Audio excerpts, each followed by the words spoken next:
Are we live? Hold up. Wait a second. Are we live right now? Whoa, whoa, whoa, whoa, whoa, whoa, whoa, whoa, whoa. Remain calm. Everybody remain calm. I know, Boba Fett, Temuera Morrison, spewing out some crazy stuff. Remain calm.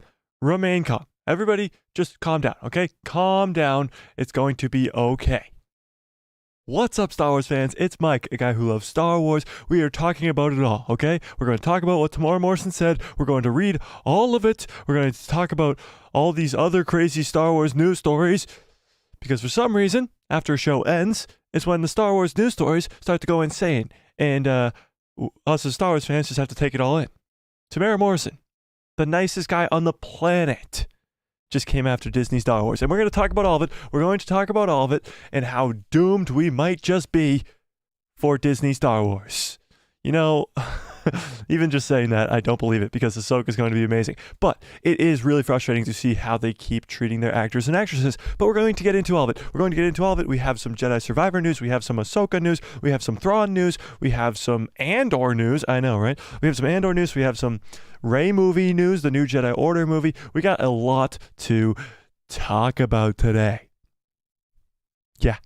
But before we do any of that, I am going to shout this out at the end of the video and at the beginning of the video, but everybody needs to know about it because it happens this weekend.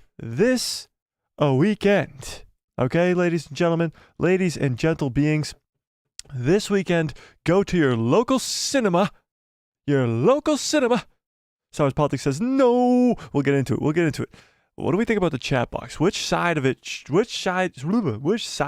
the chat box be on? Tell me, okay? But before we get into any of the bad news or any of the whatever other news, let's talk about some good news. This weekend is the 40th anniversary of Return of the Jedi. So it's in select theaters all around the country. So and maybe even all around the world. I don't know. But go watch this movie. Go watch the movie. Hey, you, right there, watching the screen. Yo, hey, right here in the corner. See me down here? See me? Go watch the movie. And watch it like twice or three times. I already got my tickets for Friday night. I might be going on Monday as well with some of my friends. I am very, very excited. I'm getting all dressed up, of course. Getting all dressed up and bring in the lightsaber. I don't know if I'm actually going to be able to bring in the lightsaber, but I'm just going to do it anyway. And it's going to be epic. So everybody go get tickets immediately and let's make it a banger. Okay? I got my tickets for Friday and I'm very, very, very excited, as you can tell. Okay. I will, somebody remind me to do that at the end of the video too, because it has to be said more than once, okay? Okay. Noah Fish, what is up? Honey Badger says the side it's on now is perfect. On my face? You're watching on May the 4th. Okay. Should I put the chat box on my face? Let's do that for now. Says Star Wars Politics asks so politely.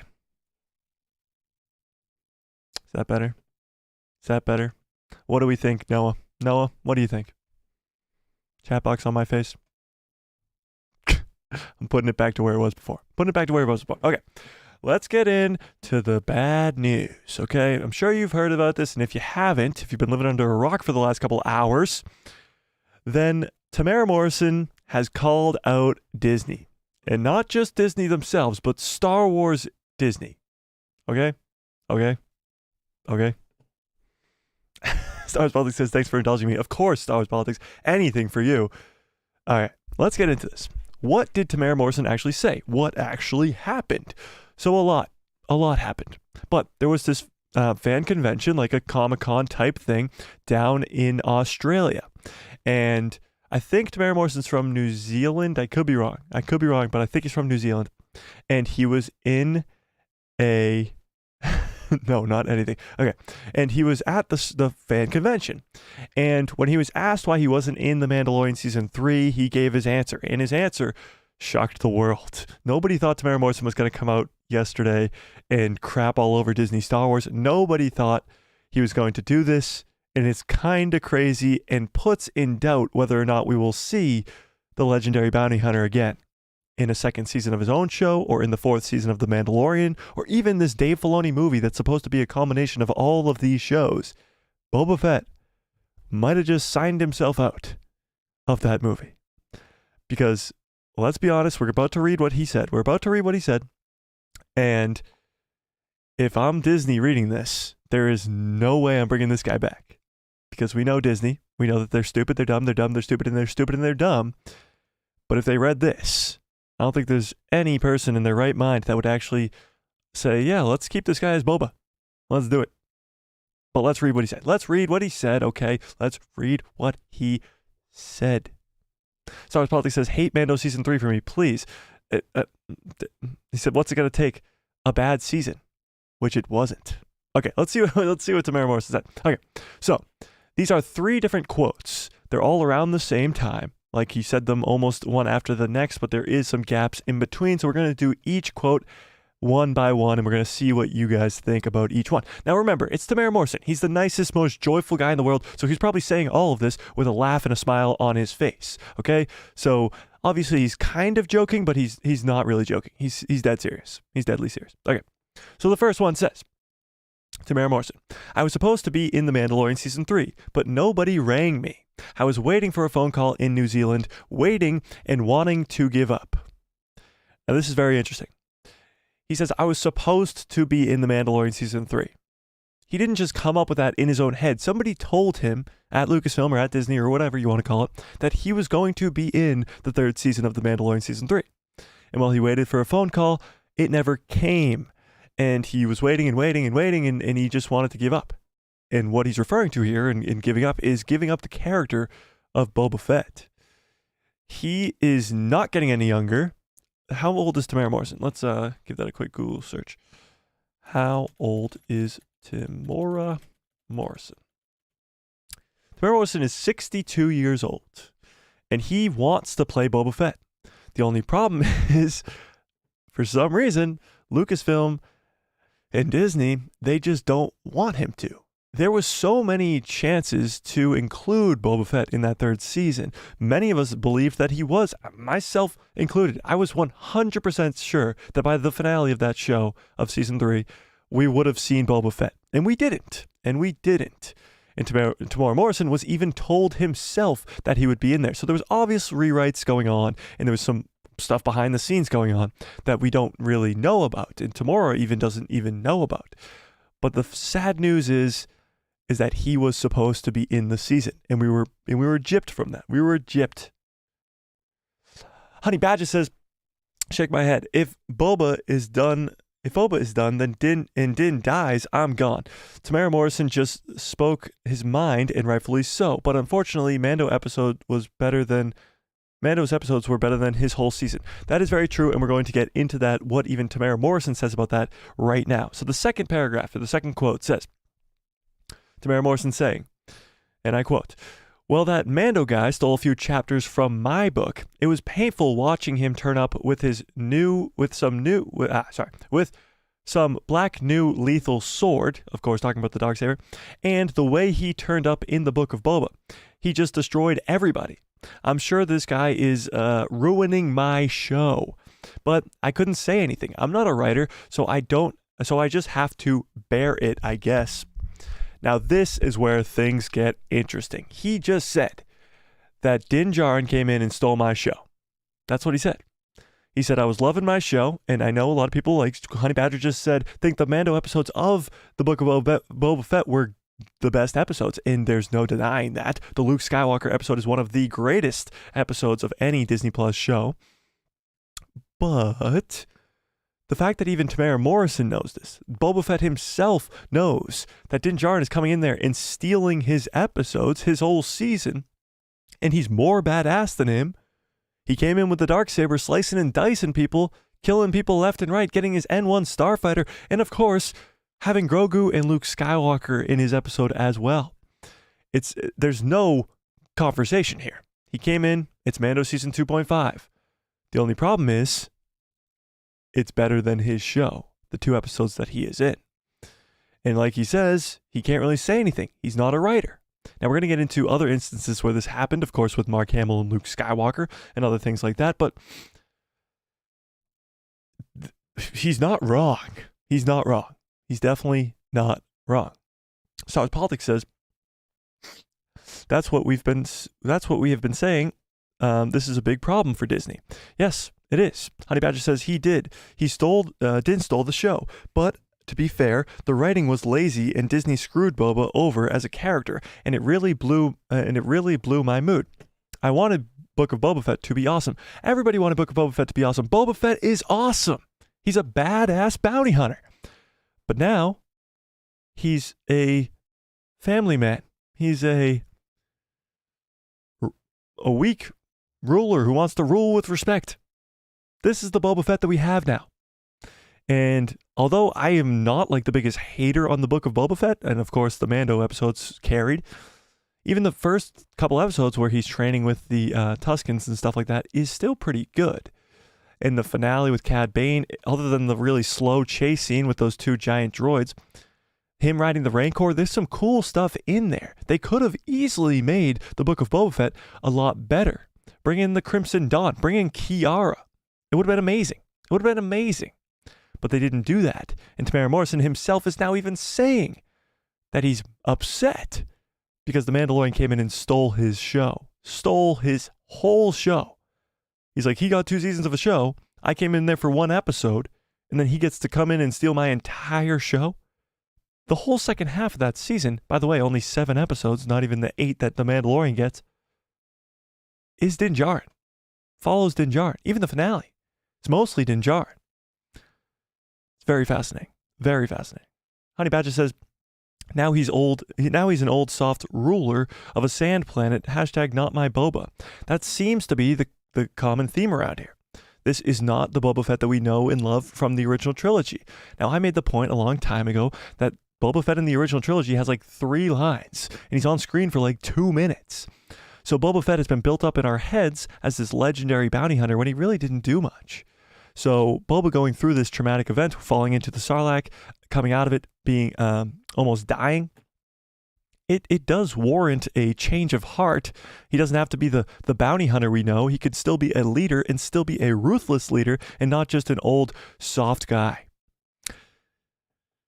Interesting. There is a third paragraph, though. Star Wars Politics says, can we agree someone is sabotaging these shows? Well, I don't think they're sabotaging the shows. They want the shows to make money.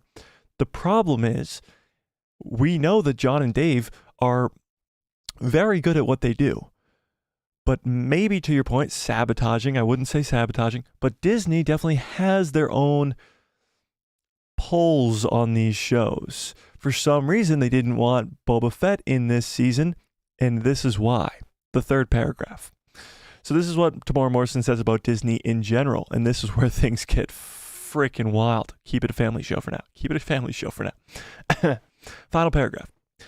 Temuera Morrison says, and I quote, I think there is a few changes going on. Interesting.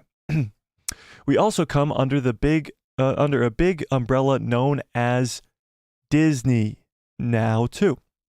So, it's one of many previous conversations we had in LA. The dialogue began with, it looks like we have to make a few changes. We're going to have a few cutbacks. And while you hear that on the different finish of the road, it's no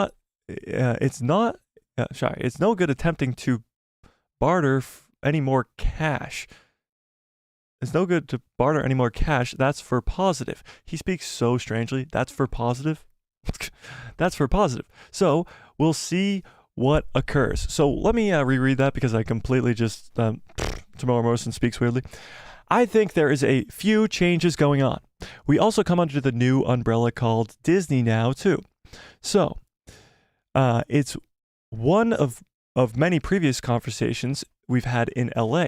The dialogue begins with, we are having a few changes. We are having a few cutbacks. And while we hear that on the different finish of the road, it's no good attempting to barter any more cash. That's for positive. So we'll see what occurs. Very, very interesting. Cutbacks. Disney mentions cutbacks. Mentions we have to make a few changes.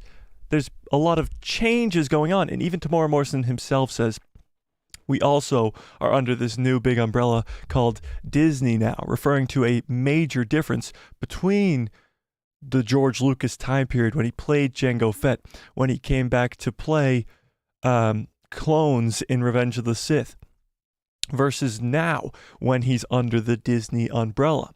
It's very, very interesting, and I wonder what you guys think about this. Do you think that the reason we didn't get Boba Fett in Mandalorian Season 3 was because of money?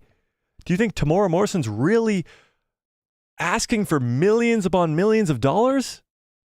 I bet you if you asked him nicely, Temuera Morrison would do it for free. The guy loves to play Boba Fett. Like, loves to play Boba Fett. So I don't think money's the issue. But what do you guys think? What do you guys think? Honey Badger says, yes. And that's someone that is ruining it is KK. She ruins everything. Rian Johnson was her idea.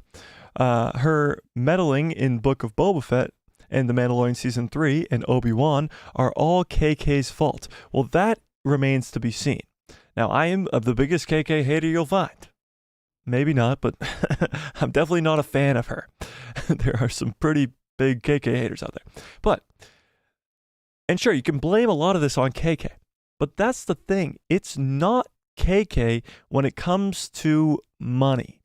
Now you're talking about Disney as a brand and as a company as a whole. If there's not enough money to pay Boba Fett to come back in the third season of your biggest Disney Plus show, then what the frick are you spending money on? What do you actually think is more important than your biggest show on Disney Plus, which is the platform you're trying to grow, by the way? Disney Plus, they're trying to desperately grow Disney Plus. So your biggest show on Disney Plus, you're not going to spend the funds that are supposed to be spent to bring back a legendary character like Boba Fett after you just made him an old soft hermit on Tatooine. It's crazy. It's absolutely bonkers. But again, as much as I hate KK, I don't think we can blame the whole thing on her. I just don't. I don't think that's possible. I don't think it's possible. I don't think it's fair. And honestly, I don't like her, and I think she should be gone by the end of this year, and I think she will be gone by the end of this year. But there is something going on even higher up than KK in the company. Disney as a brand, Disney as a company has a problem with money. Big, big problem with money.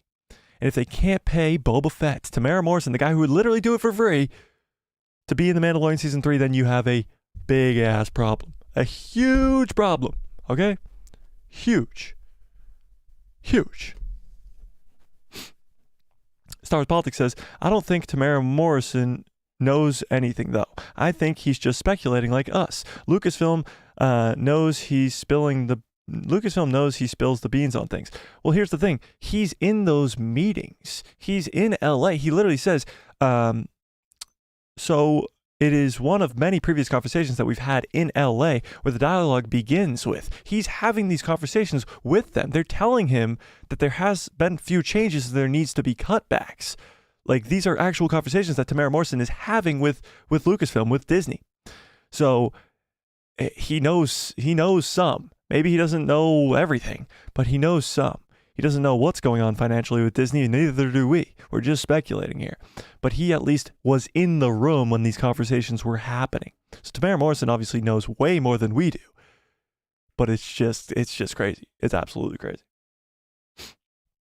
Politics follows up and says, I think Disney knows he's too dangerous to be kept alive. Okay, well, Temuera Morrison does speak his mind a lot, and we've seen this before. He literally called out the fans for calling him fat at the last Star Wars Celebration, so he was like, I got in shape because people were calling me Boba Fett. And that was pretty funny, and he likes to poke jabs and stuff like that, but this isn't a jab and a poke. This is an absolute, Disney is ruining this, and they're ruining my show, they're ruining The Mandalorian Season 3, and they're ruining everything, and it needs to be stopped. There's great writers there. There's great directors there. You have John and Dave. You have Bryce Dallas Howard. You have Rick Famuyiwa. You have all these great people, creatives, all over Lucasfilm. There's no doubt about that. There is great stories being written. The only problem with these great stories is they're being interfered with by Disney because of money, because of other reasons, because of stupid stuff, and it needs to stop. And honestly, Temuera Morrison coming out and saying this, as hurtful as it might be to the character of Boba Fett, because it might mean that we never see him again, it is a good thing for fans to hear, because fans have been speculating about this for a long time. Disney has been messing with this shit around behind the scenes for years now. And look at the sequel trilogy, look at the Book of Boba Fett, and now you just have the answers. And Temuera Morrison is just giving it to us. Even Mark Hamill, when he was saying, when the sequel trilogy was being released, like, that's Jake Skywalker, he's not my Luke Skywalker, he wasn't nearly saying as much as Temuera Morrison said in these 3 paragraphs right here. He wasn't saying, oh, it's Disney's fault. He wasn't saying there has to be cutbacks. He wasn't saying all these crazy stuff. He was just saying, that's not my Luke Skywalker. I had a difference of opinion with the director, so I just see him as a different character. And as crazy as that even is, it's nowhere close to what Temuera Morrison was saying yesterday. Nowhere close. Nowhere close. Honey Badger says, no, I think KK is always is stupid as always. Well, yeah, but that's not the case. Sure, it definitely does have something to do with KK. Of course, it does. She's the president of the company. It always does. But I don't think that this is pertaining to her as much as it is Disney as a company. Honey Badger says, Temuera Morrison is not the person to be like, I want money. Yeah, exactly. He's not Pedro Pascal. Yeah, very true. And he doesn't need to cry about a helmet. I think it's the failure of the Book of Boba Fett. That's why they probably didn't put him in Mando Season 3. Well, then why wouldn't you want to put him in The Mandalorian Season 3 to help fix the story that you messed up so badly in the Book of Boba Fett? How is more of a character worse? Star Wars Politics says, spending money is on liberal agendas. Well, now you're getting into the whole politics side of it, and I know your name is Star Wars Politics, but yeah, you don't even just look at Disney's projects last year. The movies that made money versus the movies that lost millions. You can put 2 and 2 together. You really can. So I don't think. Yeah, no, I'm not gonna touch that. I'm not touching that. Sorry, politics. Honey Badger says, and with the backlash of Cara Dune's character and having to rewrite the story of Mando and take her character out, that's also possibly why the season wasn't 100% amazing. Cara's rewrites. So Cara Dune obviously being fired was a big just plot twist. And Kathleen Kennedy probably did it, of course, because of the tweets that she made, but behind Jon Favreau's back. Jon Favreau had a huge plan for Cara Dune's future. As a Ranger of the New Republic, she was literally going to get her own show. She was literally going to get her own show called The Rangers of the New Republic. It was announced, but now she was fired, so they had to rework all of it. They had to rework the entire story. And yes, that is probably why season 3 was a little bit as jumbled up as it was. But that shouldn't have anything to do with the Book of Boba Fett. I don't know. Probably why Boba was taken out of Mando season 3. I just don't see how the two connect. I don't. Why wouldn't you just replace Cara Dune's character in the season 3 arc with Boba? It would honestly make more people happy, if we're being real. Star Wars Politics says there hasn't been a great story since Mando season 2. Okay, well, if you're gonna put it that way, that was only 2.5 years ago. And sure, there's been many Star Wars projects since then, but there was a time when like the originals and the prequels were coming out where you wouldn't even get Star Wars stories for 3 years. And I know where you're coming from, where there hasn't been a great story since The Mandalorian Season 2, but I would very muchly disagree because of Tales of the Jedi, because of Clone Wars Season 7. Was that after Mando Season 2? It was close. Yeah, I mean, there hasn't been a great full season of any show, but there has been episodes. I mean, the Luke Skywalker episode in the Book of Boba Fett is unbelievable. The finale of the Obi-Wan Kenobi show, even though that show is so ridiculously shaky, that finale is still banger. The Andor Show. Garbage. Sorry, something was caught in my throat. it's funny because when I was watching the Andor show, I was very, very excited about it. And I liked it. I really, really did. But then we got the Mando season 3, right? And the Mandalorian season 3, right? As shaky as it was, it's like the Mandalorian season 3 and the Andor show is like not even on the chart. I don't know. We do have some Andor season 2 news later on in the stream, so for those Andor fans, stick around. Smash a gosh darn like on the video, because I mentioned Andor multiple times. So, Star Wars Politics says live action at least. Well, I probably should have read that before I told you Tales of the Jedi was goated.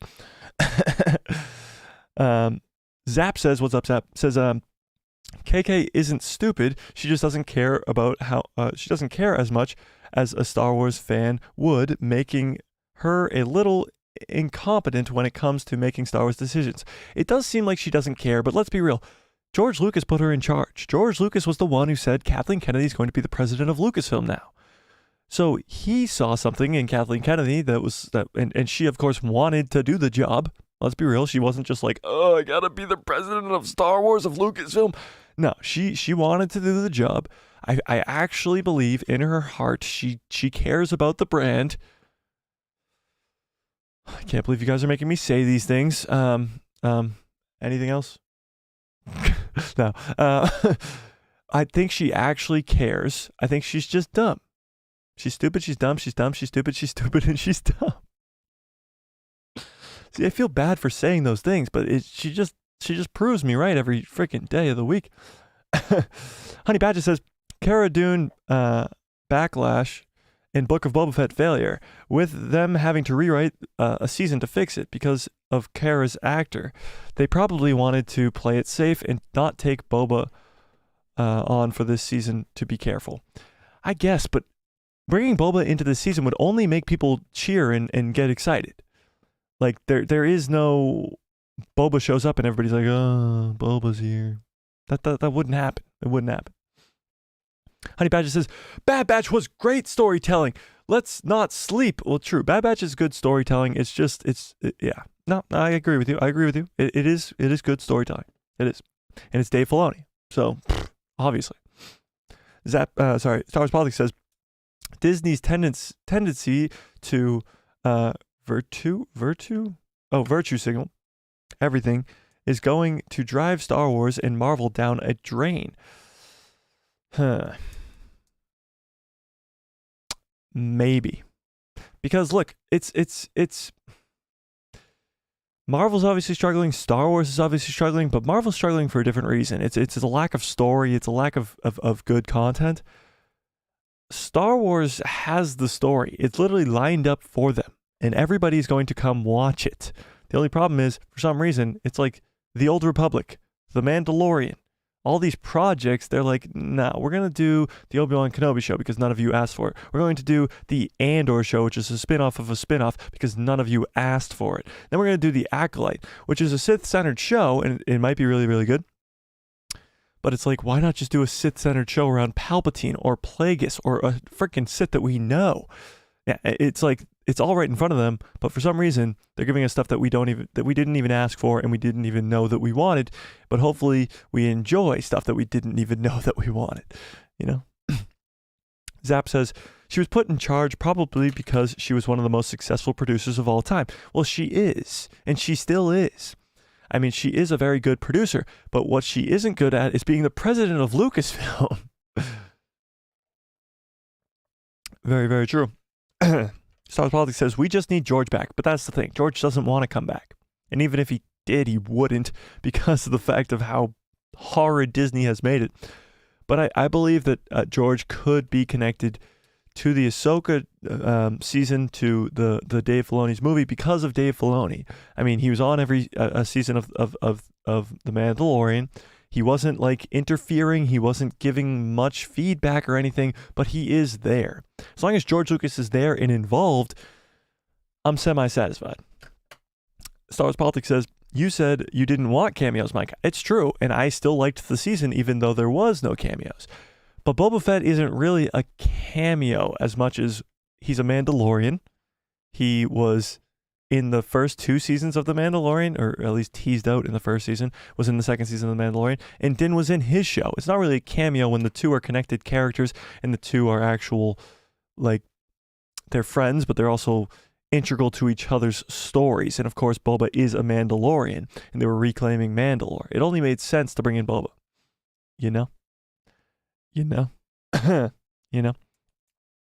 Zap says, she worked with George so much that that's another reason why. I know she's not a good president-in-law. Yeah, she's not. But yeah, she did work with George a lot, and that's probably why she got the role. Honey Badger says, I agree. I think that I think they're scared to butcher the canon or Legends characters. So they are playing it safe and giving us stories of new characters that can't be messed up, like Palpatine's return. What? That is messing up Palpatine's story.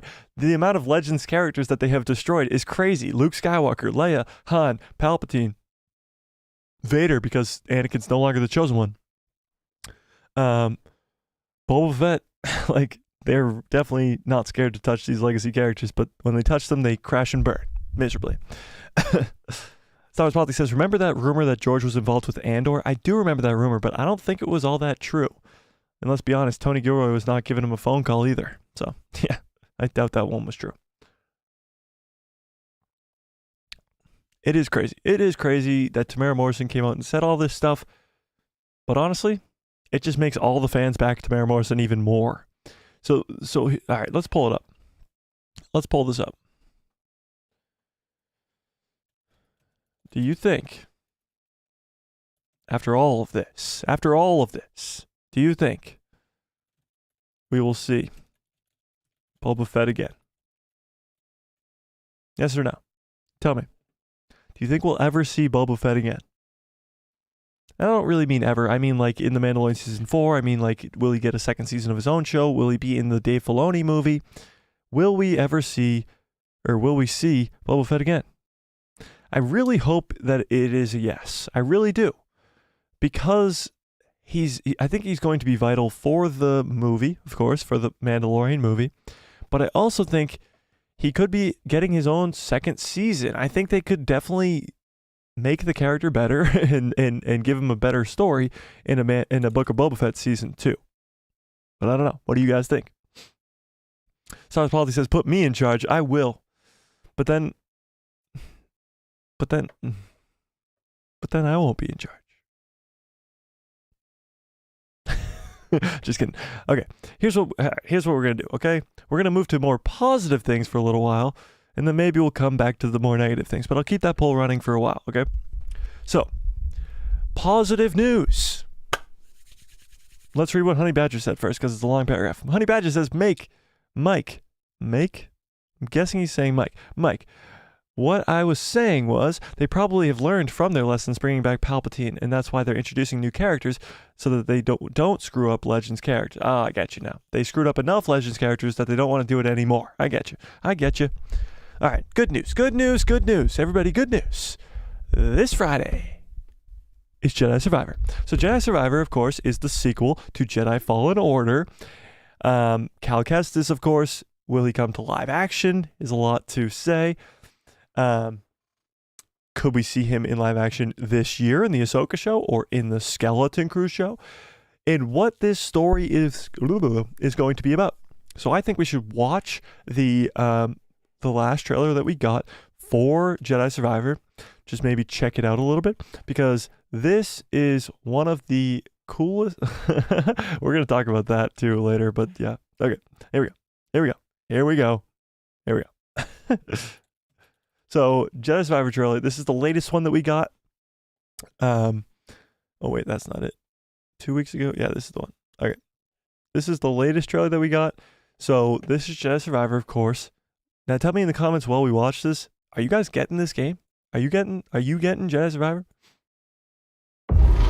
Oh, that volume is on. Let's not get copy struck today, ladies and gentlemen. Let's turn that off. Well, let's see this. Game engine footage. Not all images appear in the game. Okay. So Cal's obviously in some desert here. When you were a child, you were sent off to war. So obviously this game is visually stunning. do you guys have the next generation consoles like the PlayStation 5? Is it 5? Yeah, PlayStation 5 and Xbox Series X/S and or a PC. Are you going to be able to run this game in the highest? Actually, it's not even on the old consoles, right? It's only new consoles. That's pretty cool, actually. But it looks so visually so cool. But is that a Jedi Temple right there? And TIE fighters flying right by it? We shall see. In the combat, they're saying it is like crazy. There's so much more different moves that you can do and all that other stuff. BD can now fly, of course. Great. Could he fly in the first game? I forget. 7 playable planets. 7. Almost open world planets. One of them being Coruscant. By the way, that move was sick. Let's watch it again. He uses the Force to lift him into the TIE fighter. That's so sick. Of course, he's on Coruscant right here. Like I just said, one of the planets is Coruscant. It looks unbelievable. The fact that Coruscant is one of an explorable planet, you can literally explore Coruscant, is crazy. And this is the Jedi Temple. So for those of you who are unfamiliar, the Jedi Temple is turned into Palpatine's headquarters when the Empire takes over. So the Jedi Temple becomes the headquarters for Palpatine. So this was once the Jedi Temple, and this craft that is holding Cal Kestis is going to the Jedi Temple. So why the hell are they going to the Jedi Temple that is now Palpatine's headquarters? I don't know. This story is going to be insane. Seeing stormtroopers is awesome, of course. Marin. He's got this new friend. Oh, yeah, by the way, you can fight a Rancor in this game. You fight a Rancor in this game. And it looks awesome. Now, whether or not this is Jabba the Hutt's Rancor is unfamiliar. I mean, it's unclear. You fought one of these ATs in the first game, right? Yeah. Marin and Cal working together. Him using the Force. Her using, what the hell is she called? Oh, Night Sister magic. This is crazy. What are they building though? It's a real question. This is Darth Scrotum right here. I believe Star Wars Theory granted him that name. Darth Scrotum. And by the way, he's badass. I mean, look at this. He's going to be one of the main bosses. So it's not going to be like the Inquisitors and Vader for like the last one. By the way, droidicas. What? Droidicas?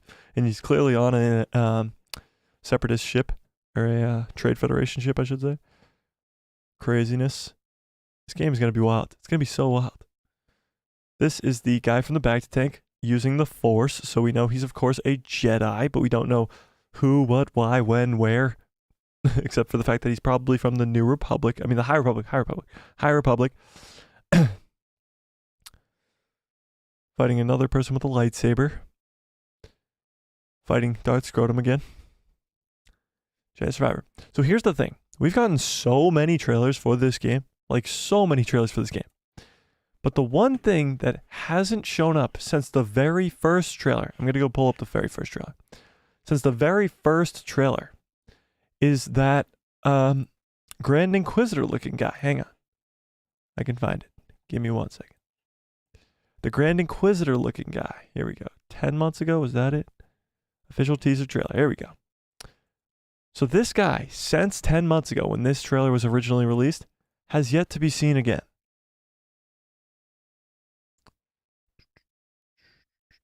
I'm just going to fast forward to the part where he is. Here. So this guy, right here. Looks like the Grand Inquisitor. He's on Coruscant, maybe, like in the undergrounds of Coruscant. And maybe that's the connection where Cal's going to Coruscant. But we don't see him in any other trailer except for this one. So he actually is wielding a red lightsaber.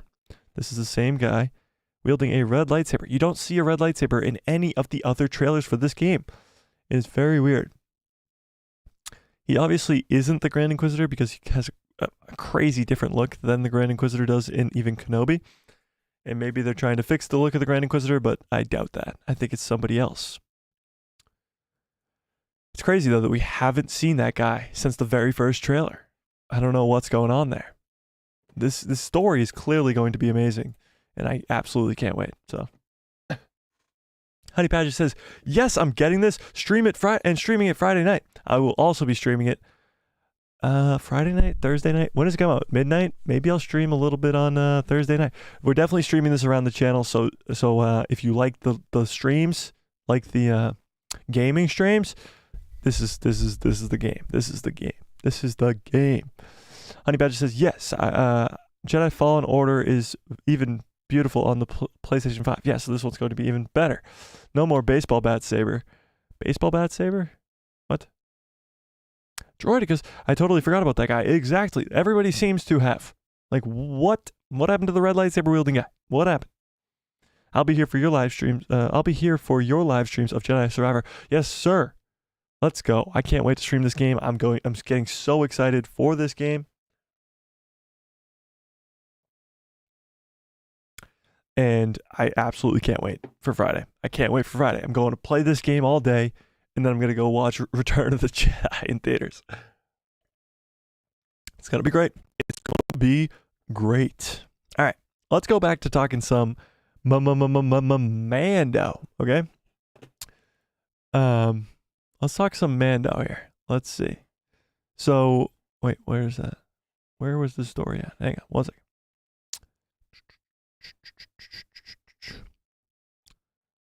Where was this? Where did I see this? What the heck? I lost it. Oh, here we go. Okay, so yeah. So this was Katie Sackhoff talking, okay? And she said that Axe Woves was supposed to die in this third season of The Mandalorian. He was actually supposed to die. And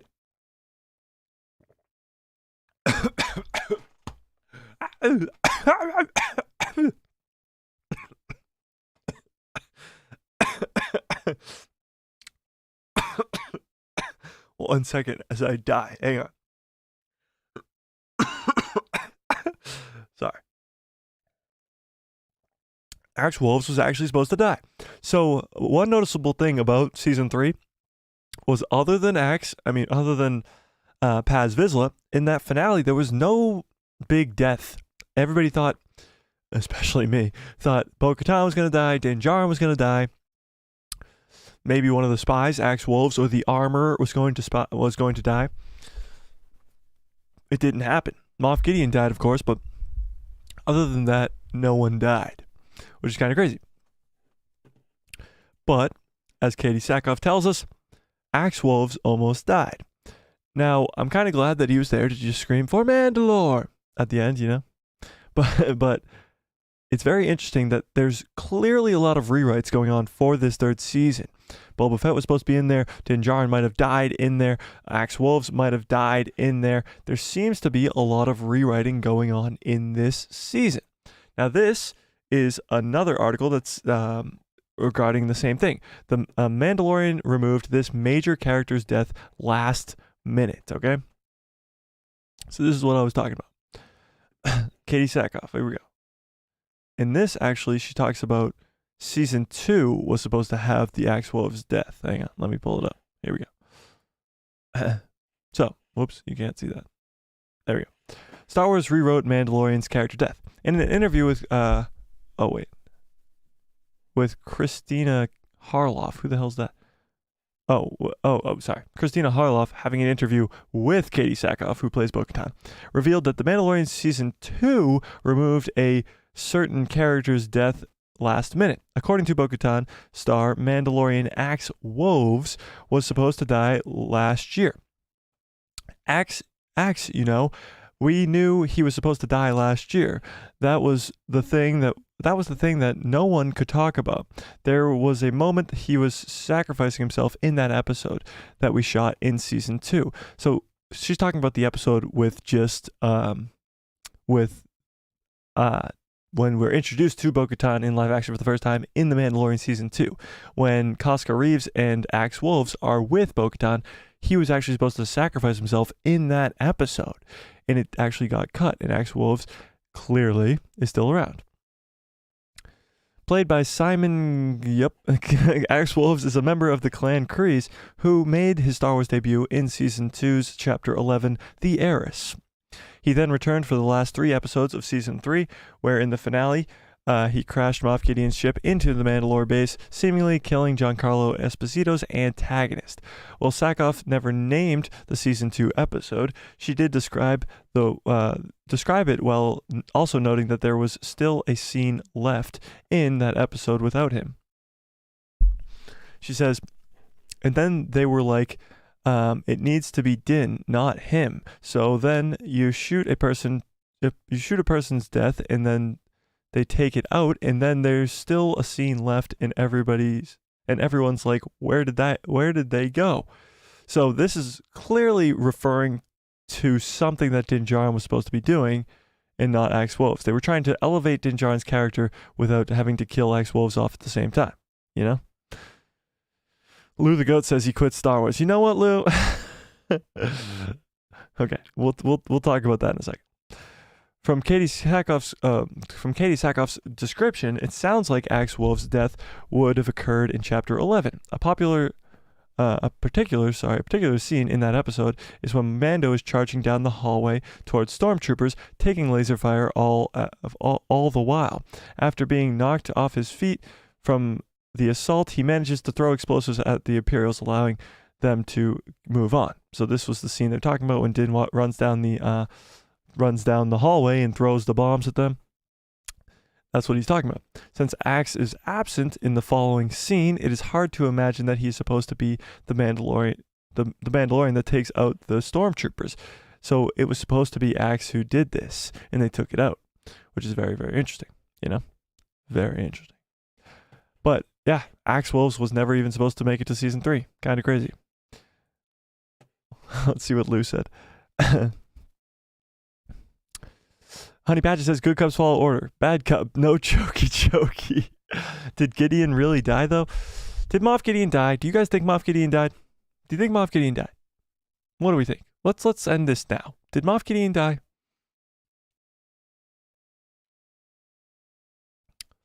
Lou the Goat says, I quit Star Wars. Had to take a beat to Soul Search.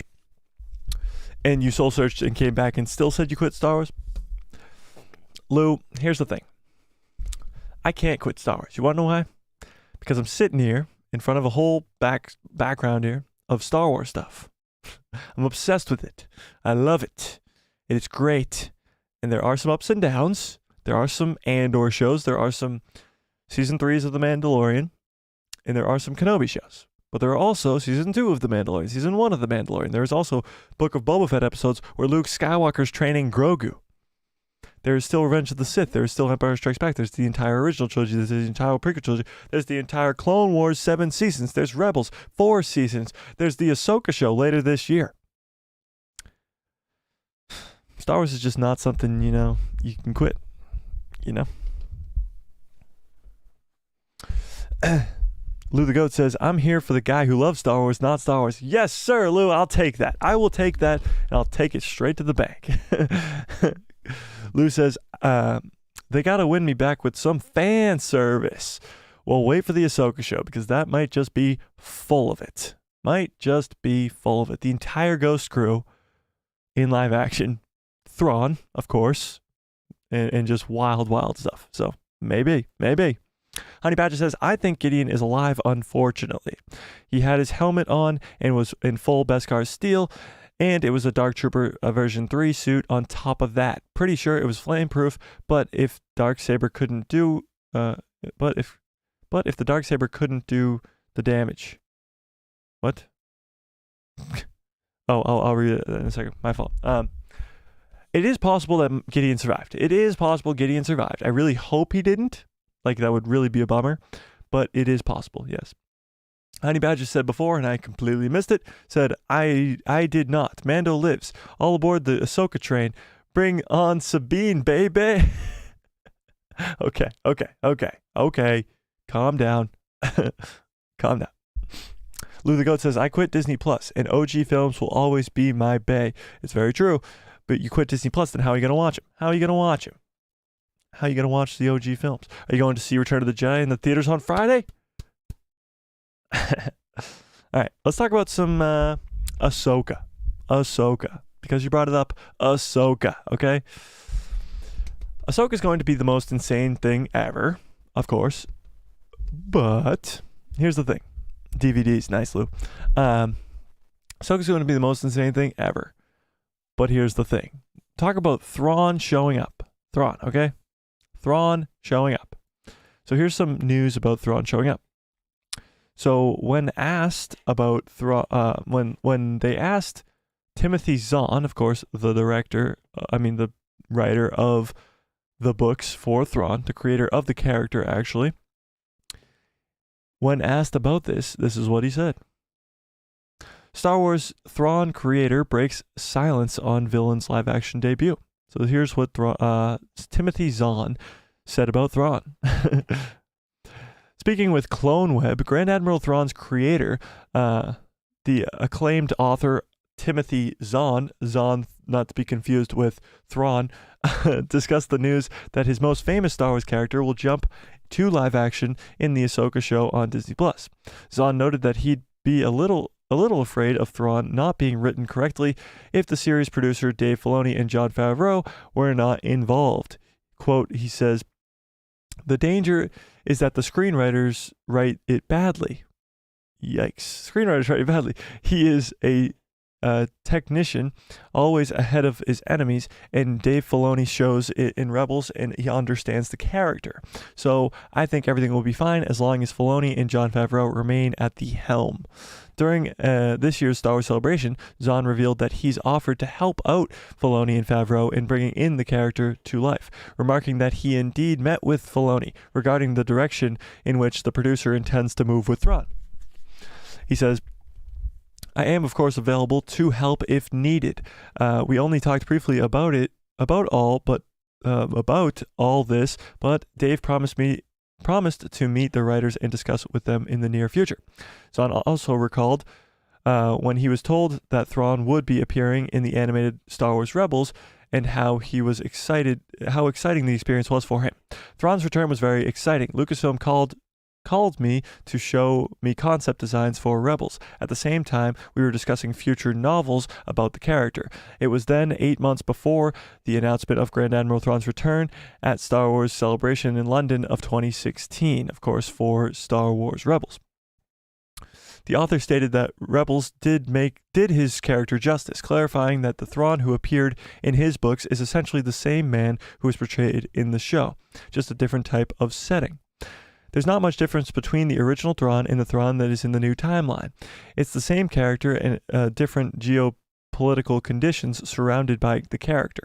And he hasn't changed, which is very, very good to hear from the writer and creator of the character. I mean, Dave Filoni's doing it correctly.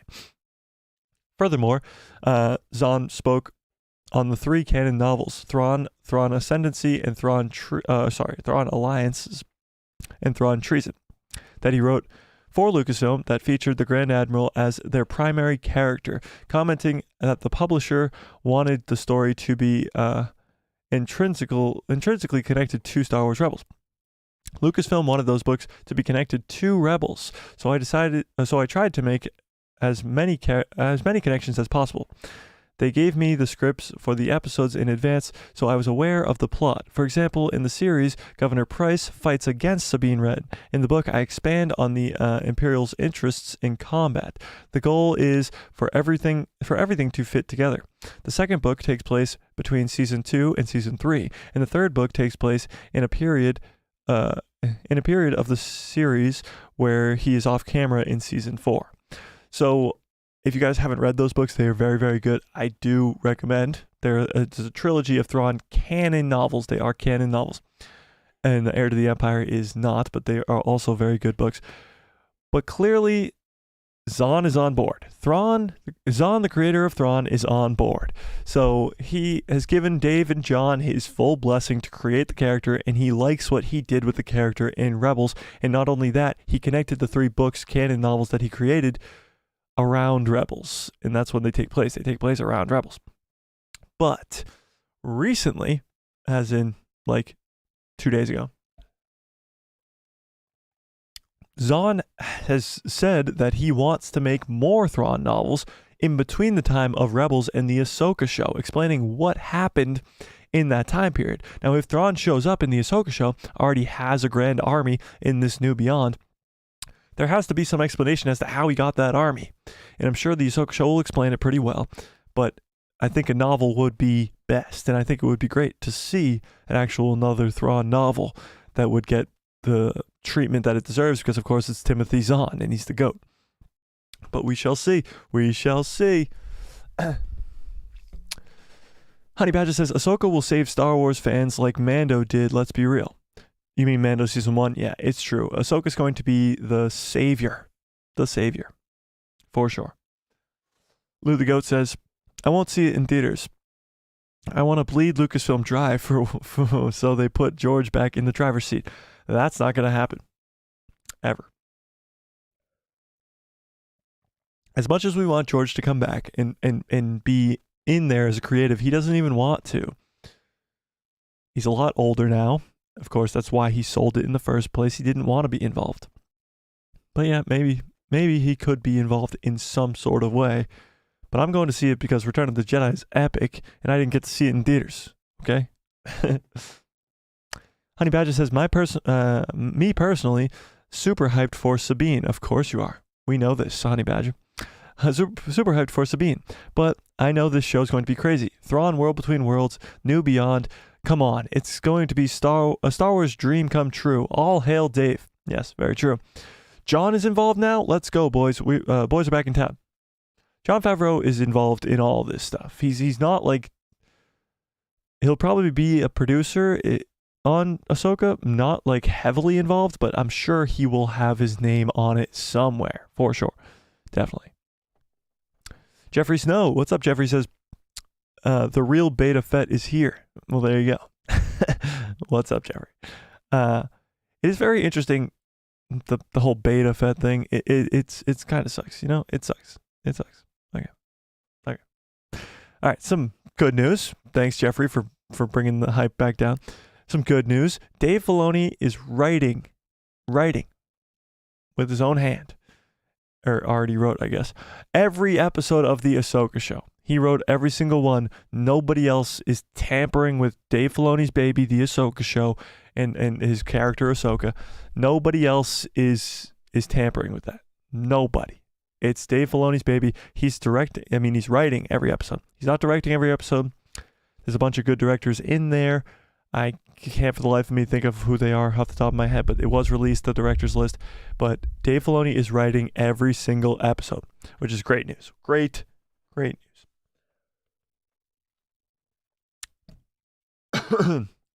Jeffrey Snow says, why back Dave Filoni? Dave Filoni's the GOAT. What do you mean? He's literally George's apprentice. He is. And why back Dave Filoni? Because everything he's created has been just perfect. Quality-wise, story-wise, connective tissue-wise, lore-wise, everything Dave Filoni touches turns to gold. Look at Rebels. Look at Clone Wars. Look at The Mandalorian's first 2 seasons. You want to know why Season 3 was such a jumble mess? Dave Filoni was only writing on 2 episodes. The Ahsoka show is going to be insanity. Like, these are the projects that Dave Filoni created, and they're amazing. You know? John is the real GOAT? Well, then explain the book of Boba Fett that you hate so much, Jeffrey.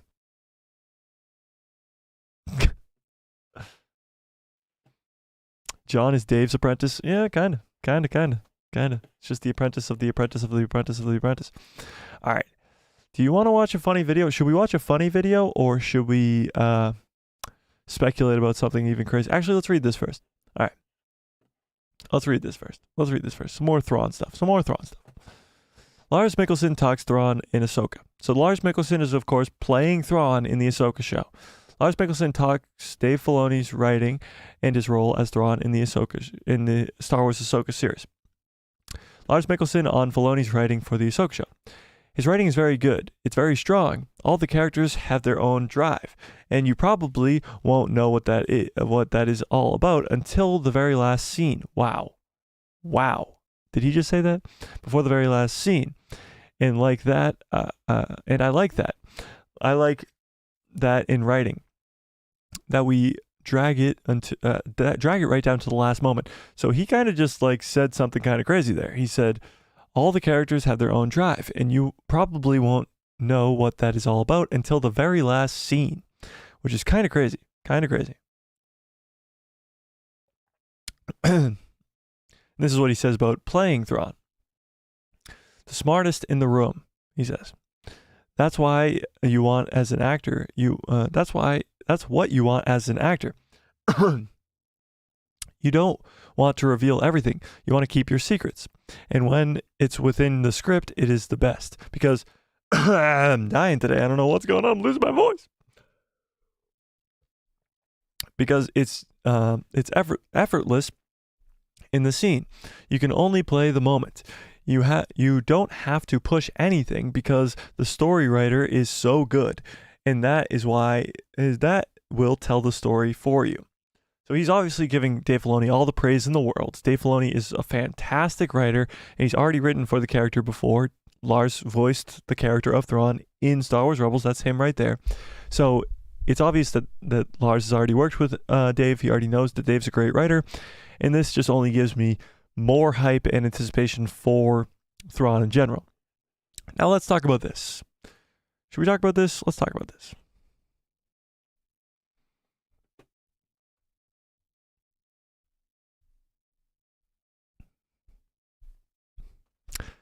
This was brought to my attention yesterday.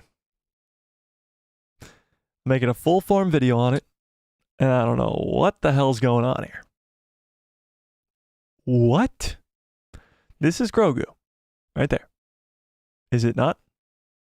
Some may argue it's Yoda, but upon further review, if you look very, very closely, it's clearly a smaller version of Yoda, aka Grogu. Grogu. Now this is crazy because this is, I believe, judging by Sabine wearing a stormtrooper costume, it is the very last episode of Star Wars Rebels, the finale. Or actually, no, it's the second to last episode. My fault. It's either the second to last or the last. It's when Ezra goes into the world between worlds and Sabine gets taken to what's his name? The weird scientist guy who's there at the World Between Worlds, at the Temple on Lothal. She gets taken into his office, and he shows her a bunch of these holograms. And one of them that is behind Sabine's head is Grogu. Now, it could be Yoda. I'm going to make a full-form video on this because it's crazy. But what do you guys think about this? Why is Grogu here, like, praising something in the sky? What is the thing in the sky? Who's the person next to him? Is that Din Djarin? Like somebody flying with a jetpack next to him? Or is this him on the Seeing Stone? Could this possibly be the Seeing Stone? Or is this some completely different event that has nothing to do with anything we've seen with Grogu? Or maybe it has something to do with Yoda. Because here's where this takes place. This is 2018. This is when the show ends in 2018. The Mandalorian starts in 2019, meaning they've already filmed or are filming Mandalorian Season 1. But the thing is, with Rebels, is Dave Filoni's writing it. But at the same time, he's writing The Mandalorian. So if he's writing The Mandalorian, knows about Grogu, why would he not just put this crazy Easter egg that took us 5 years to figure out? 5 years to figure out this Easter egg. It was even there. Nobody even noticed this for 5 years. I don't know. What do we think? What do we think?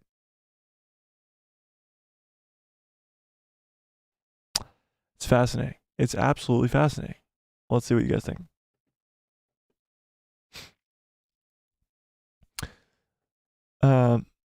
Yes, it was by you, Honey Badger. Honey Badger was the one who sent that to me, by the way.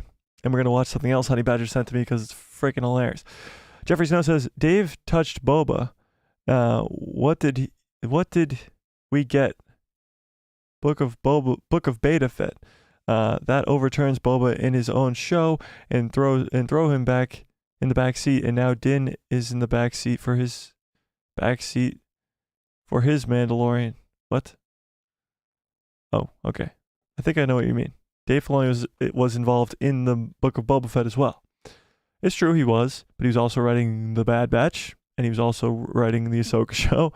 Like, he's a busy guy. Jon Favreau and Robert Rodriguez were the guys who were really in charge of that book of Boba Fett. Now, the episodes that, again, Dave Filoni are attached to are the Luke Skywalker episode, which is the greatest episode to ever exist in a Disney Plus Star Wars show. So, again, Dave Filoni, everything touches, turns to gold. Honey Badger says, so glad that Lars is coming back. I can't wait to see his live-action performance. Hopefully he didn't get a Moff Gideon treatment and only show up in the last 2 episodes. It is possible that actually might happen, but that is more because there's other threats going on. And Thrawn is supposed to be the main villain of the movie. So Thrawn might be like a Thanos just pulling the strings from behind the scenes, not like a Moff Gideon who just shows up in the last 2 episodes. But he might actually just show up in the last 2 episodes. I don't know. It'll be interesting to see how they play Thrawn. It will. Honey Badger says, Dave did not touch Boba. Boba Fett was written and mostly directed by Jon and Robert Rodriguez, yes. Don't blame Dave for Mando stealing the thunder of Jon's lazy writing in the Book of Boba Fett. He even said Book of Boba Fett was because of KK. Kind of. Yes, Grogu on the Seeing Stone. It kind of does look like Grogu on the Seeing Stone. Not gonna lie, it does. It does. Kind of.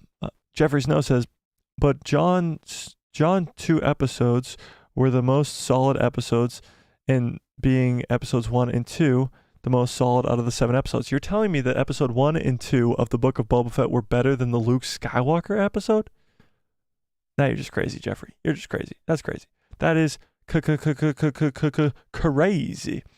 Honey Badger says, I think that Grogu is calling out to Luke on the Seeing Stone, and the flying figure could be representing Luke in his black robes, and the figure above that could be a Sith that Grogu could have connected to. Wow, that would be just freaking wild.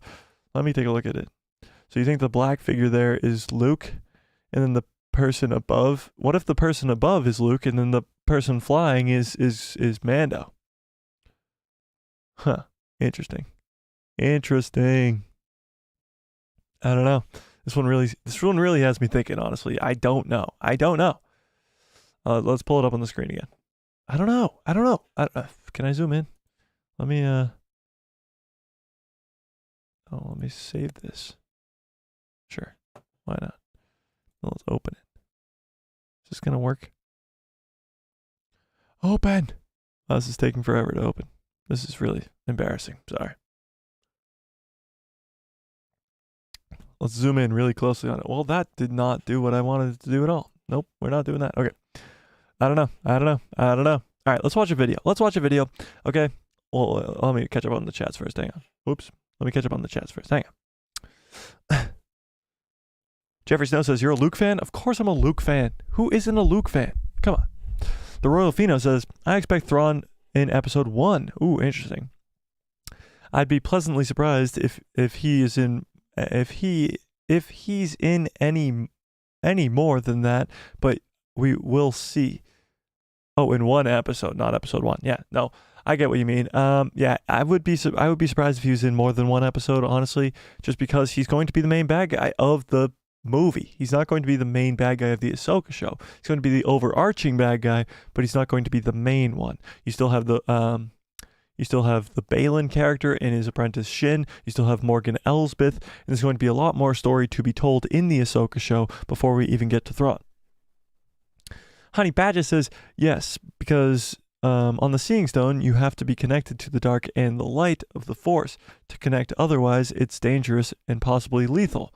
Theory explained this in a video about 2 years ago. That's interesting. Huh. Fascinating. We shall see. Maybe there will be an explanation to this. Jeffrey Snow says, yes, that's what I'm saying. Jon showed and told us a great story of how he got out of the Sarlacc pit. Very true. And integrated the Tuskens. And it was very nice and reminds me of the Foundling episode. Yeah, no, the first 2 episodes of Boba are really, really good, but the Luke one is just way better. Man, no, Dave delivered a rushed story that was already set up by fan theories that ruined Boba and made him soft with the Tuskens and the biker gang. The biker gang.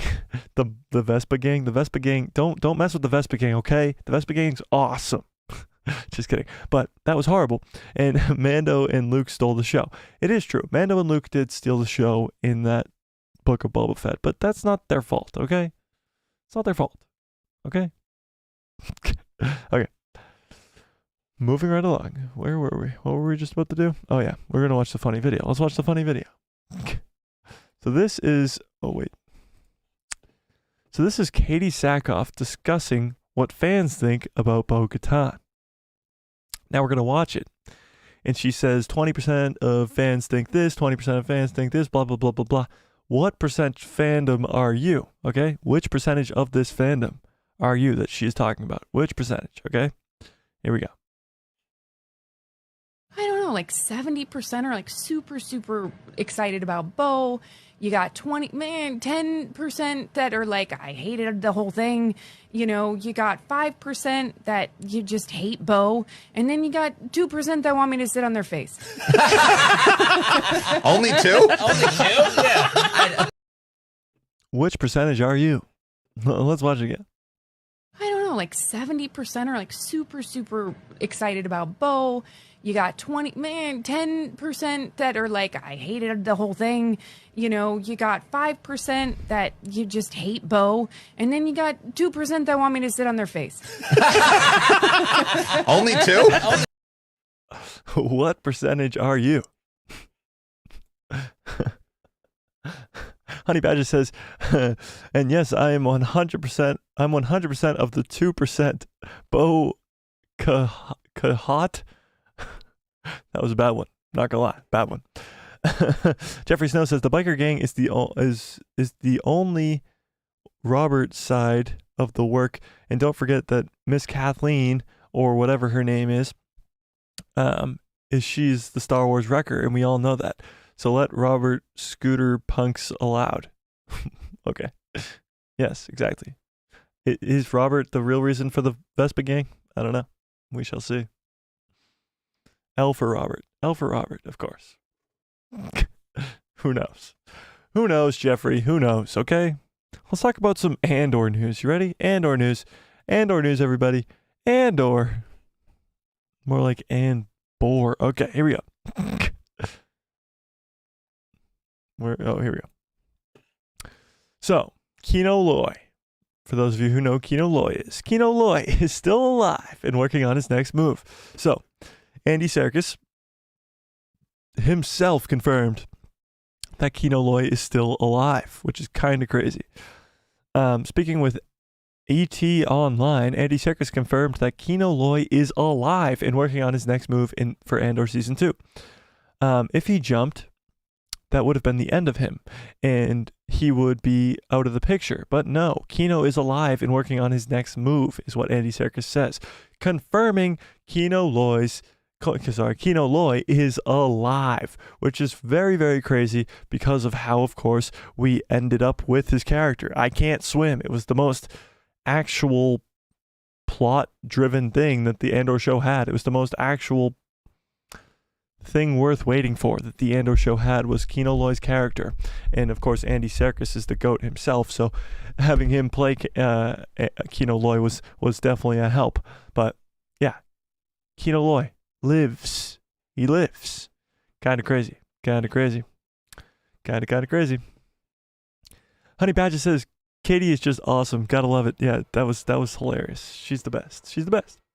Honey Badger says, I'm out of here. Bye. Hashtag and snore. Just kidding. Okay. We'll stop talking about Andor. We'll stop it. We'll stop it. No more Andor. No more Andor talk. I promise. Okay, let's talk about this then. Let's talk about this. Wait 1 second.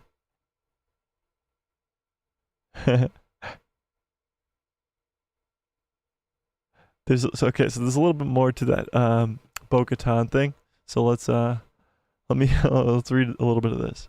So, Katie Sackhoff reacts to the thirsty Star Wars fans. In an interview with Kristen Harloff, Katie Sackhoff addressed the overwhelming fan reception towards her character.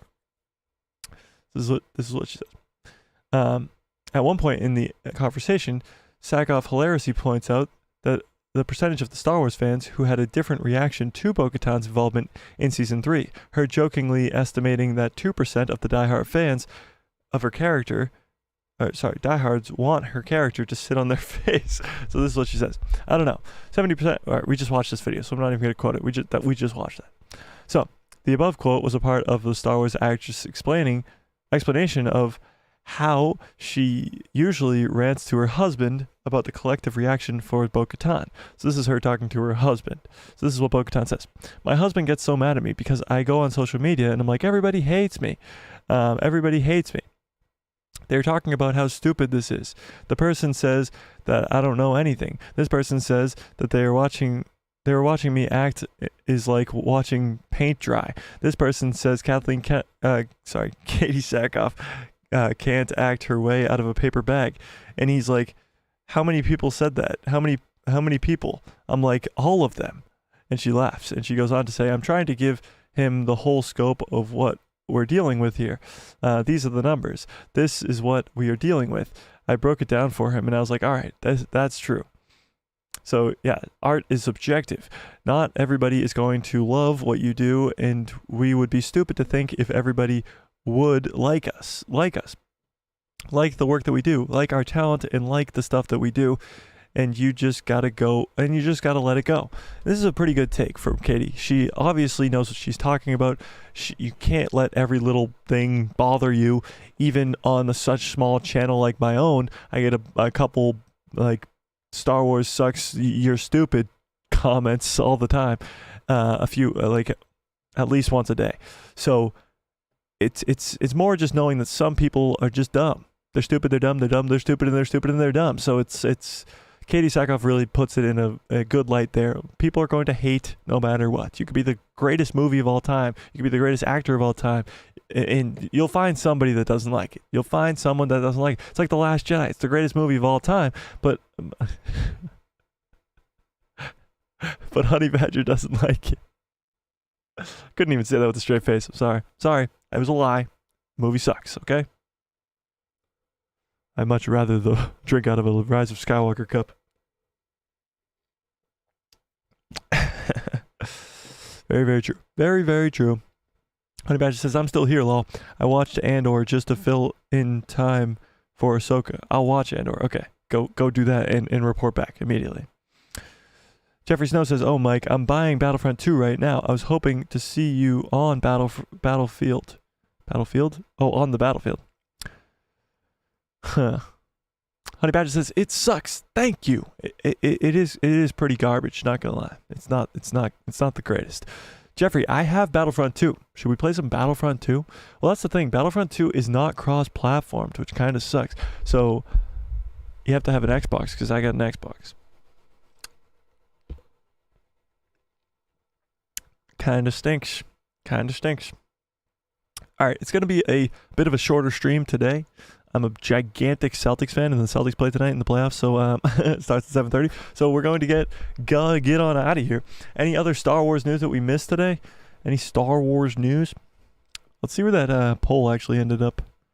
Wow, 70% of you think that we will see Boba again. That's good. That's a good sign. 69. Whoa, it just rounded down to 69. That's a sign. YouTube's trying to tell us something. Jeffrey says, it's on my PC, Mike. I use the EA app. Oh, I didn't even know you could do that. That's fascinating. Maybe we'll have to do something like that. Bring back Boba. I really do hope Boba comes back in a second season of his own show even would be nice. But just, even if not that, just give us Boba in the movie, please. Please, Dave. Dave Filoni, if you're listening, and I know that you are, put Boba in your movie. Please. Please. I know you'll do the right thing. Any other Star Wars news out there? We talked about Boba, we talked about Thrawn, we talked about this, blah, blah, blah. What about Elon Musk? Did you hear Elon Musk tweeted out about the Bad Batch?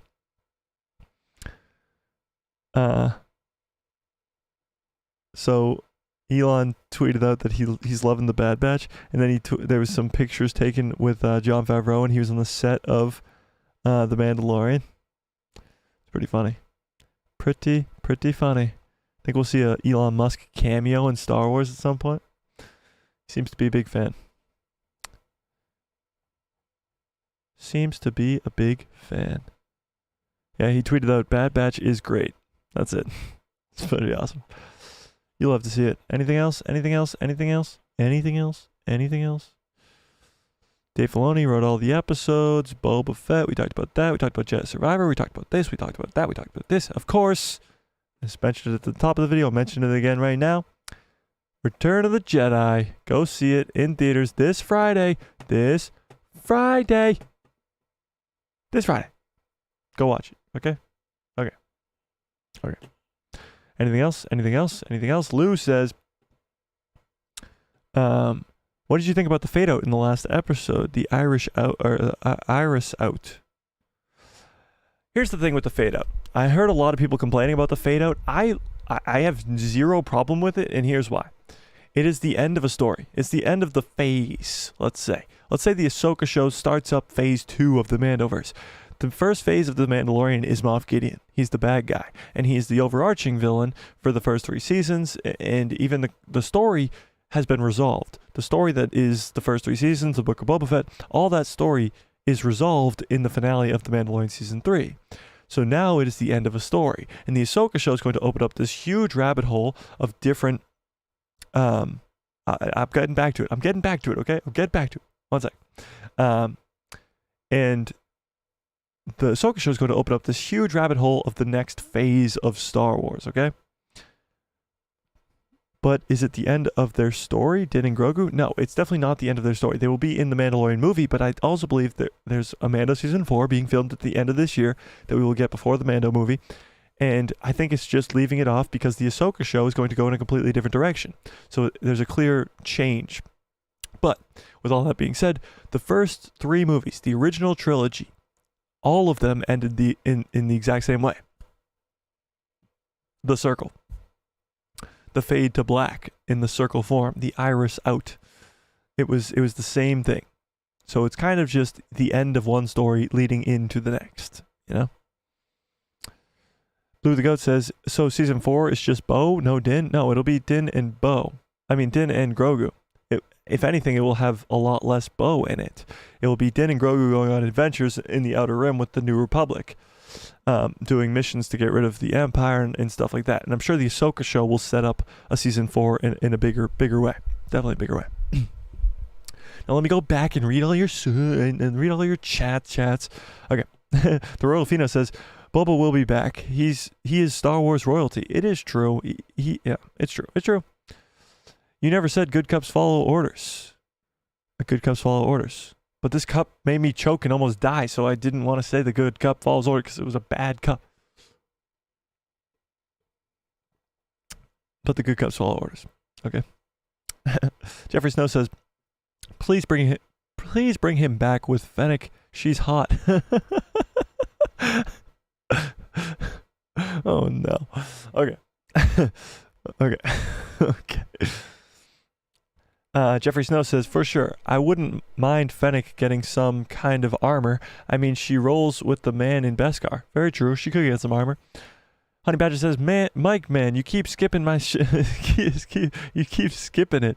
You didn't say good cups follow orders today. I'm so sorry. I'm so sorry. Good cups follow orders. So sorry.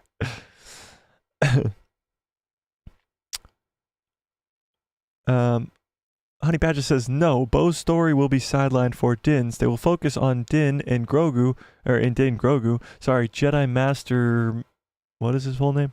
Something? Sir Jedi Master Mandalorian Din Grogu, yes. His story. Yeah, it'll be focused on Din and Grogu. I'm just confused with the whole thing, to be honest, Lou says. Yeah. As most of us are. Just kidding. Honey Badger says, ha ha ha. Why? Okay, let's see. You guys are talking to each other. My fault.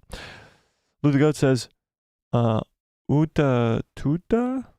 Uta tunta solo? Is that like... I'm confused. Honey Badger says, Sir Jedi Mandalorian Din Grogu. Yes, of course. How could I possibly forget?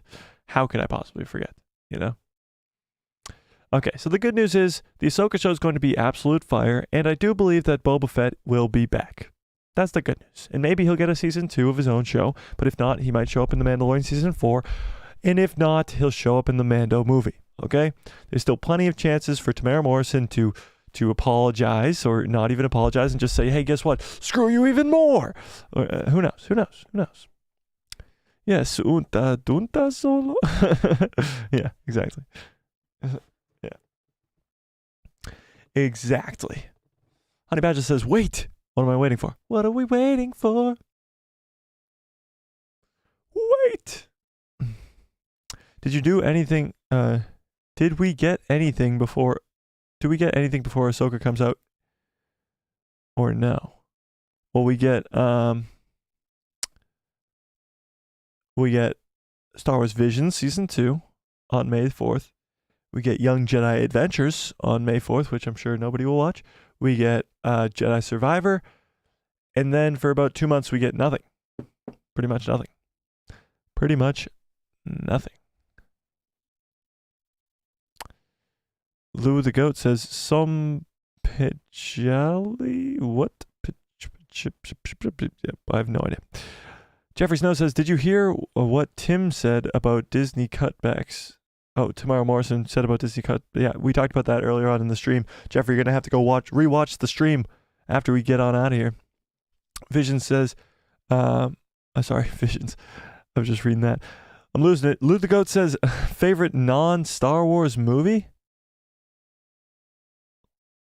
I'm a big Marvel fan, but I wouldn't say those are my favorite movies ever. That's a tough one. I really like the movie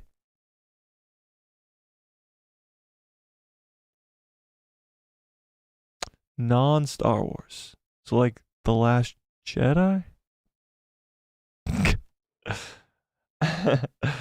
Honey Badger says, okay, yes, Visions, let's go. Yeah, we got some projects before Ahsoka. Lou the Goat says, not Marvel or Star Wars. Ooh, Lou the Goat says Godfather Part 2. Godfather and Godfather Part 2 are probably some of the best movies. Both of them. Have you ever seen the movie Inception? If you haven't seen that movie, that's a very good movie. My favorite non-Star Wars movie is Iron Man 1 and Scarface. Nice choices. Nice. Inception's a good movie. Interstellar's pretty good. What's your take on Part 3? Inception is dope. Part 3 is definitely not as good as the first two, because the first two are like greatest ever, but it's not like terrible, I wouldn't say. Scarface is a classic, yes, very true. There is a bunch of older movies that I definitely want to go watch, because I am a youngling. I am 20. I turned 21 in about a month. Check my watch real quick. In about a month. May 30th. Crazy times. Right? So Goodfellas. One Flew Over the Cuckoo's Nest. Never saw One Flew Over the Cuckoo's Nest, but Goodfellas is very, very good. Jesus, you're not 21. I'm not even 21. It's crazy. That's why I'm drinking out of a non-see-through cup every stream, because I got bourbon. Just kidding. I literally don't drink anything but water. Honey Badger says, birthday live stream? Yes, I believe I checked it recently, and my birthday falls on a Tuesday, so we will be live streaming on my birthday, yes. And hopefully by that time, I really hope we get to the whole monetization thing. And not because I want you guys' money, but it's because I like want you guys' money, you know?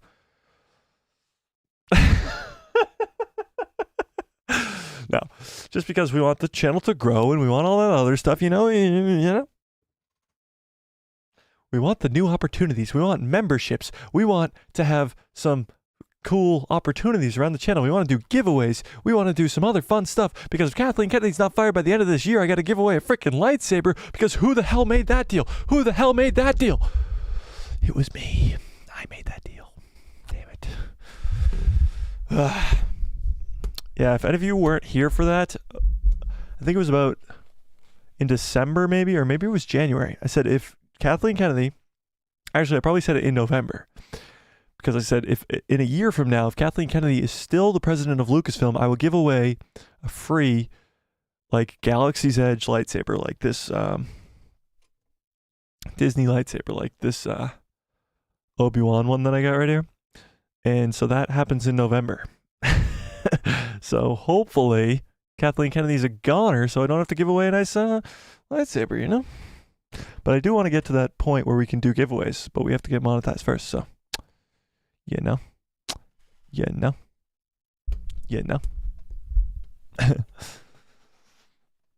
Honey Badger says, he's lying. It's blue milk. I wish it was blue milk, honestly. Is that what Luke Skywalker does? I guess. I don't even know what face he makes. I don't know. I watch that meme all the time, but I don't know. Jeffrey Snow says, birthday live stream. Yes, we are. Let's go. Birthday live stream. Yeah, we are. Mike, will you be able to, when will I be able to donate to the channel? Well, Jeffrey, you're going to have to watch my videos like on repeat for hours and hours and hours, okay? Just kidding. We got to hit a mark. So there's 2 marks to get monetized on YouTube. And those 2 marks are 1,000 subscribers, which we have hit. Thank you to all of you guys for hitting that for me, because I can't subscribe to myself 1,000 times. Unless I made 1,000 channels. But but I didn't, sadly. It would have been a lot easier. But thank you to you guys. I have over 1,000 subscribers. And the other mark is 4,000 hours watched, which is a lot of hours. It's a lot of hours. And currently we're at like 1,700, so we're about halfway there. Which is very, very nice. So thank you to you guys. Lou the Goat says, why not explore other ways to monetize? Sponsorships with lightsaber companies come to mind. True, we could definitely go out to do some stuff like that, but as of right now, like, I would like to just grow the channel, you know? I'd like to just grow the channel, keep it going. Not making any money right now kind of keeps me humbled. Honestly, I'm grinding for something to be able to make my first cent is kind of nice. But yeah, no, I believe that the whole money thing that comes along with it is not what I'm looking forward to. I'm more looking forward to having membership streams, having the ability to do giveaways, have the ability to do call-ins on these streams, have you guys come in and talk for a while and stuff like that. So yeah, you know. Honey Badger says, when he gets monetized, it was me. What was you? Yay, free sabers for me?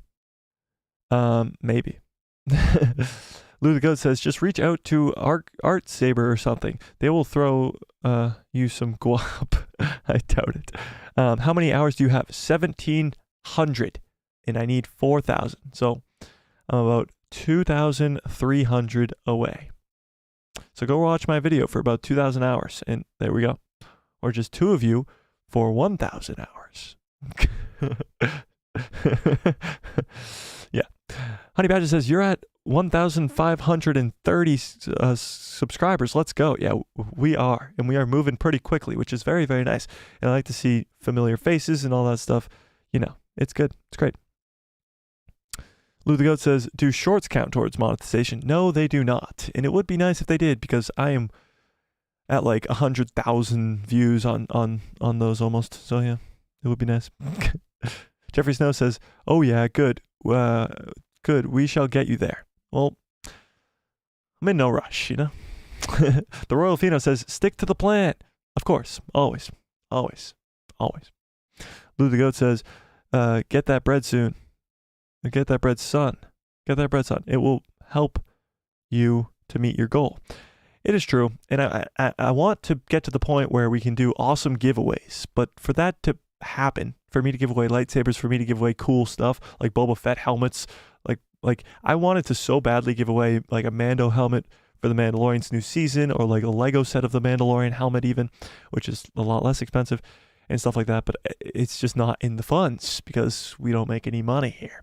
But that's the thing. If we were to be, then I would definitely just be giving it all back to you guys. I'd be like, giveaway. I'd give away like once a month. We'd be giving away something epic. And I can't wait to get to that point, but the grind never stops, you know? It never stops. Honey Badger says, I will watch for 2,300 hours. This is the way. Yeah, okay. Perfect. The live streams are great because you guys just hang out in the chat the entire stream, and we go for about an hour and a half. So that's a lot of hours watched, you know? And So like there's 5 of you here now. So if all 5 of you watch this for the whole hour and a half, it's an hour and a half times 5. So it adds up real quick. So we'll be getting there soon. I'm hoping we do before my birthday. You know, I want to give away something on my birthday. Just on birthdays, you usually like to get gifts. I think giving on your birthday is a cool little thing to do. And I want to give away something cool. Maybe a pop figure or something small, but we have to be able to do something like that, you know? You know? Jeffrey Snow says, I can't wait to drop like super chats. You know, shall feel nice. I've been here before, and before you even had a lot of subscribers. Yeah, Jeffrey Snow is an OG. You're an OG. And you've been asking to give super chats for a long time, and I do really appreciate it, but just you being here and dropping a like is what really matters. Honey Badger says, I know, I can't wait to give you my money. Jeez, I didn't realize all you wanted to give me your money. I mean, my banking information is 000000000. Just kidding. Lou the Goat says, why not lean into live streams and short form content? Lean into live streams and short form content. If you can pump out 5 shorts a day and stick to that consistency,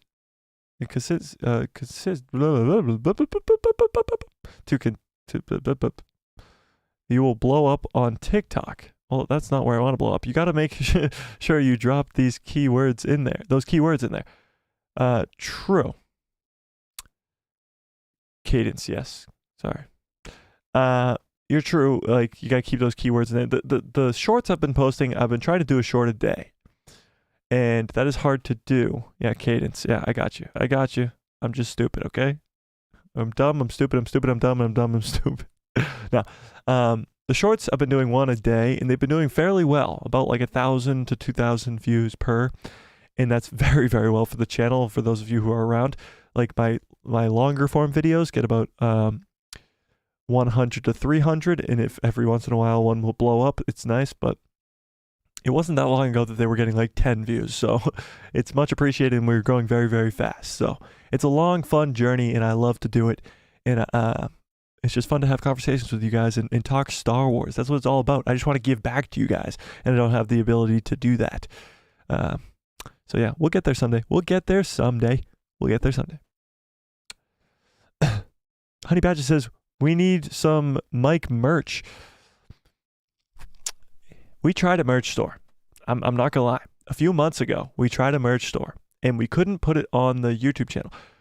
We had to put it in the descriptions of the videos, and we put it on the Instagram.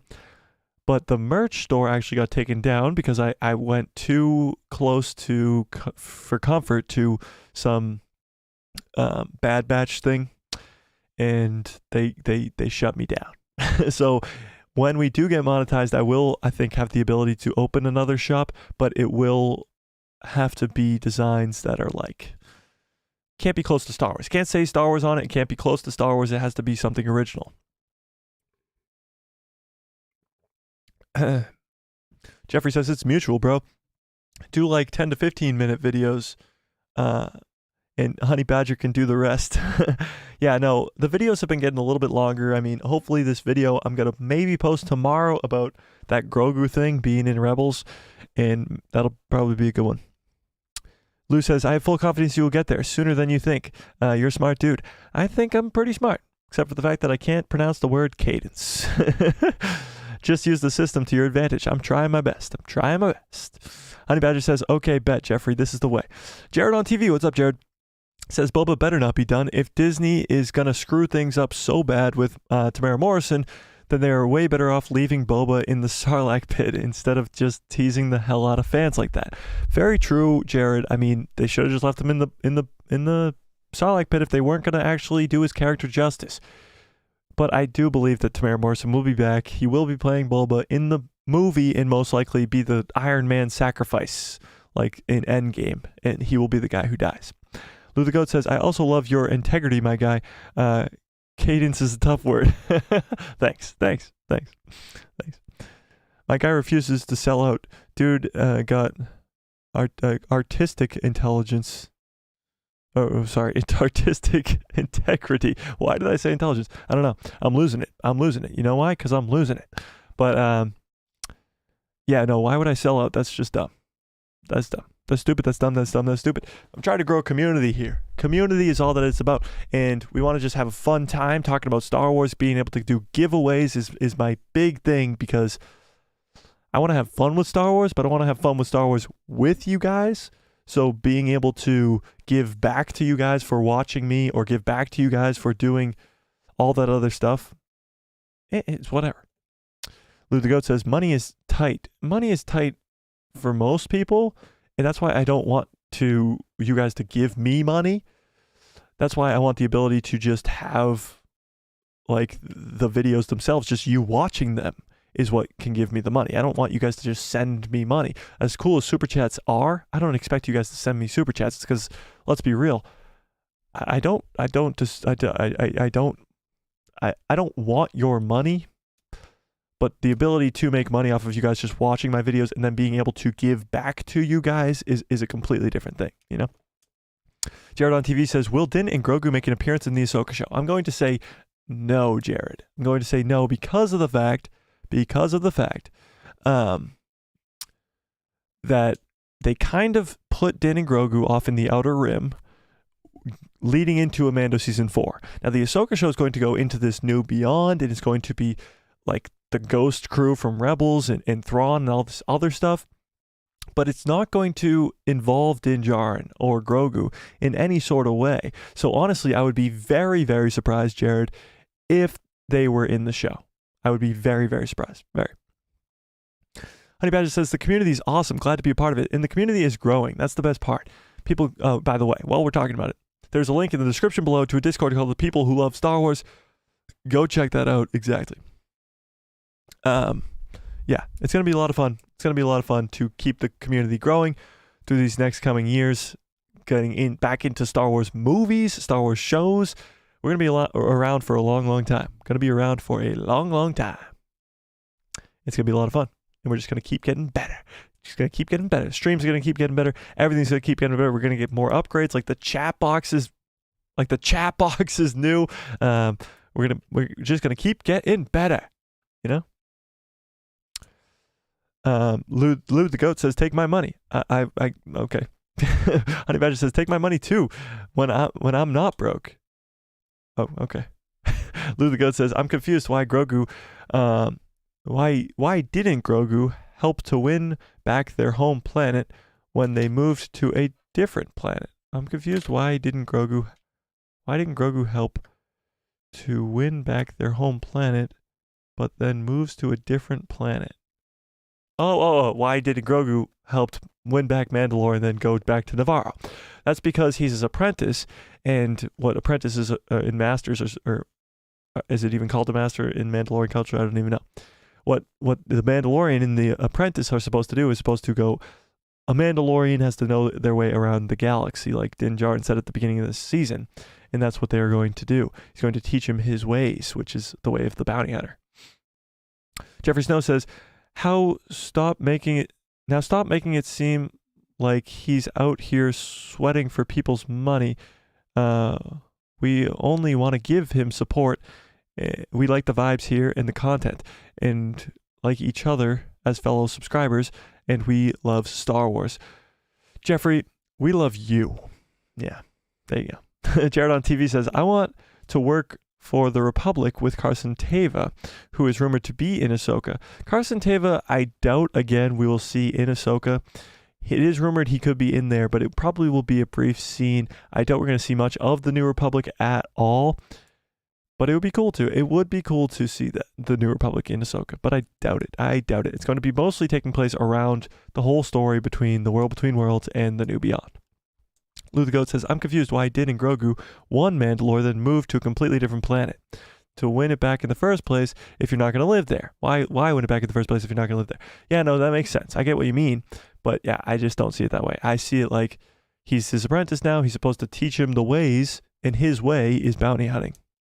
That's true. Why not use Mandalore as a home base, though? Maybe the location? Mandalore is not an Outer Rim. Is it an Outer Rim? I don't think Mandalore is in the Outer Rim. I think Din Djarin's going to go back to the Outer Rim and help there.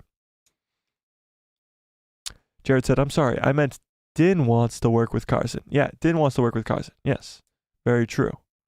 So I think season 4 of The Mandalorian, which is supposed to start filming at the end of this year, will be there, you know? Will be with Carson Teva and Din. Honey Badger says, Din, Grogu, and Din are going to be the best bounty hunters ever. Imagine how much of a breeze it would be to catch bounties. If Din gets his evaporating gun back, and now Din Grogu can help him with the Force. Yeah, I mean, who can stop that? All right, I really have to get on out of here. The game literally starts in like 2 minutes, and I really have to pee as well. And as much as I'd love to talk to you guys and continue to talk to you guys, we have another live stream on Thursday at 6 p.m. as well, and Saturday, and for the rest of your lives every other day, because Survivor starts on Friday. Pre-order Survivor now if you guys want. See, I wanted to even give away a free copy of Survivor on Friday, but I can't. I don't even have the ability to do that. I don't have the ability to do that. It's crazy, but I would love to be able to do that. But I'll figure out a way. I'll figure out a way. You know, yeah. So I'm gonna get on out of here. You guys are the absolute best. Thank you for sticking around the channel. Thank you for sticking around the stream. Thank you for being awesome. Loved that this whole last 20 minutes turned into just a conversation about the channel as a whole. But you know, we wrapped it up in an Ahsoka way. You guys are the absolute best. Much love to all of you. Have a great rest of your evening. Have a great rest of your lives. Lou the Goat says, or before we get on out of here, Lou the Goat's Jared on TV says, my Star Wars wish is for Din and Grogu to meet the Ghost Crew. That needs to happen. That would be awesome. Lou the Goat says, so is Din the last name? My life is a lie. And then he said, pee your pants. Okay, I'm doing it right now. Okay. Honey Badger says, thanks, Mike. Another dub stream. This is the way. May the Force be with you. No, Din is his surname. Sir Din Grogu is his full name. Okay. All right. And may the Force be with you. Always. Where's the stupid button? What the? There we go. What a great stream. You guys are the absolute best. Thank you so much for sticking around. You guys are the best. Jeffrey, you have a great rest of your night and day or whatever it is there with you as well. And everybody, please have a great rest of your lives. Lou says being your pants is cool. Yes, okay. Good night, everybody.